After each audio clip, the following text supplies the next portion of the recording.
So seeing as how it's the 16th of January, I thought it would be a great idea to talk about Christmas, or at least my Christmas. You see, mine was a little bit different than it usually is. I wasn't home. Like, I was really, really far away from home. I visited the United Kingdom. This new variant is between 50 and 70% more transmissible. We must therefore go into a national lockdown, which is tough enough to contain this variant. Now, don't think for 1 second I don't understand how this makes me look. Believe me, I know. I don't want to sit here and make excuses, and I know you don't want to hear excuses, so I'm not going to make any. I'm just going to come out and say it. I traveled internationally during a pandemic to a country that recently found a new strain of the virus. I made sure I had a negative test before I left. I made sure I had a negative test before I came home. I did not spread it. I did not get it. That much I have confirmed. I mean, there's always a chance that you can contract it or catch it in between when you're traveling instead of isolating, but we'll cross that bridge when we get there, if we get there at all. But I am quarantining at home now. I'm following all the rules. Everything I did in this video was done following the rules. So just keep that in mind. I figured, though, it would be kind of cool to at least show you a little bit of what it was like not only traveling internationally during such an event, but what it was like for me being in that country during such an event. Normally this would just be a, hey, this is how my trip went. Look at all this cool stuff I saw and did. But in this case, we didn't really do anything cool.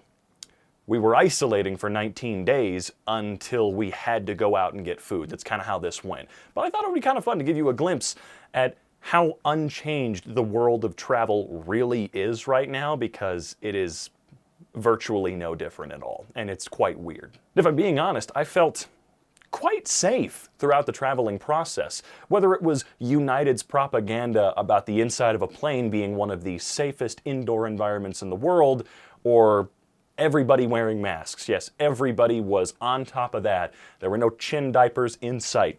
The only rule that was completely and utterly ignored across the board everywhere that I went was the social distancing rule. I don't know what it is about people in general congregating. Why do you want to stand so close to me? I always made sure I was 6+ feet behind the person in front of me in line.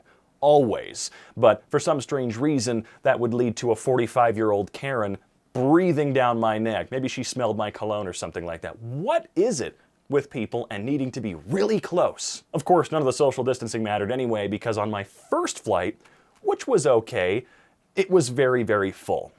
I tried to pass the time much like I always do, like writing this video or refreshing my flight tracker 412 times in hopes that we accidentally went through some kind of wormhole that spat me out in Newark, where I was going to get on the big boy plane to finish the rest of my journey. And boy, oh boy, let me tell you, that big boy plane, I have never been on an international flight before, as I've never left the country before, but as a guy that's 6'3", being on one of those planes is a godsend. So about 6 hours later, a lot shorter than I thought it was going to be, I land in London. Yeah, unfortunately, I didn't get to see any of London at all. I couldn't see while landing because it was before the sun came up, and I couldn't see when taking off to go home because it was rainy as hell. So I saw none of that city, unfortunately. I was kind of looking forward to seeing a little bit, but again, I tempered my expectations big time the closer it got to my travel day. Oh,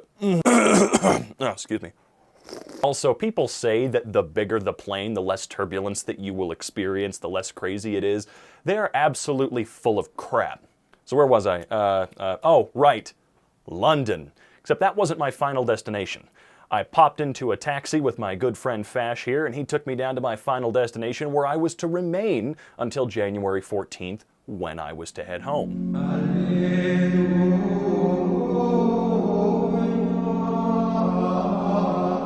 Ah, Cambridge, the cradle of life. That's Kenya. Is it Kenya?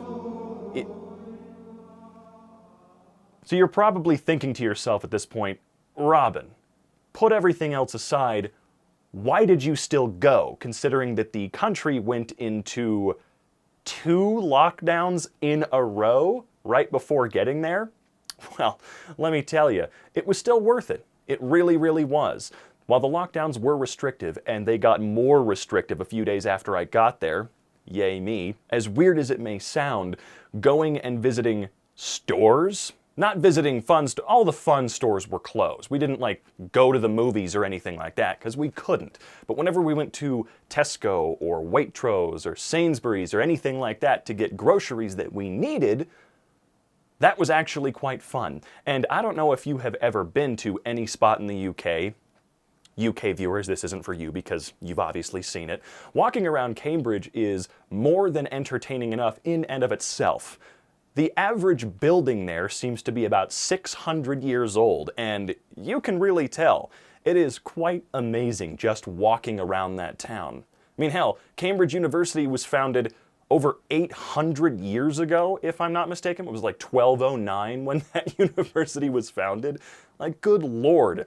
I think the oldest building here in Colorado Springs is 180 years old. It's like going from this to this. Now, this visit wasn't just for me to go sit in an Airbnb alone. I was actually visiting my girlfriend. If you must know, that was the reason. She and I took a 3-week break from 2020 and the world and just hung out. Now, she is, of course, a native of Cambridge. She actually lives in another village somewhere else that's like 30 minutes outside of town. So she was very excited to show me the grocery stores and the sites. Isn't it kind of weird saying that a grocery store is a site, but especially to all of you that live in the UK and you're like, really? But let me put it into perspective for you like this. It's your first time visiting the United States. You know you have to visit a Walmart. They're legendary, right? Insanely huge department stores full of crazy people. You know you're gonna go to a Walmart. You have to. It's on the list. Just like you have to visit a Target, a Home Depot, go to a baseball game. There's all sorts of things that you have to do while you're here. And Walmart's right at the top of the list because it's the easiest thing to do. So naturally, it was the same for me. I had to go to all of these super tiny places that normally I'm used to being huge back home. And it was more than satisfying enough. Also completely unrelated, but I may or may not have crashed my drone into a tree, which subsequently fell into a river, causing me to need to fish it out. But don't worry, we did eventually get it out, and I got the SD card in perfect working order and got all the footage off of it just fine. I'm just happy it was one of the cheaper drones. And then, unfortunately, it came time for me to go back home, which was just as uneventful as getting there in the first place. Although the flights were a little bit longer, I will say that, it was a little bit longer to get where I was going, and karma caught up with me a little bit faster than I thought it would, as I had to land in O'Hare, in Chicago. God works in mysterious ways, guys. So that's about all she wrote on that trip.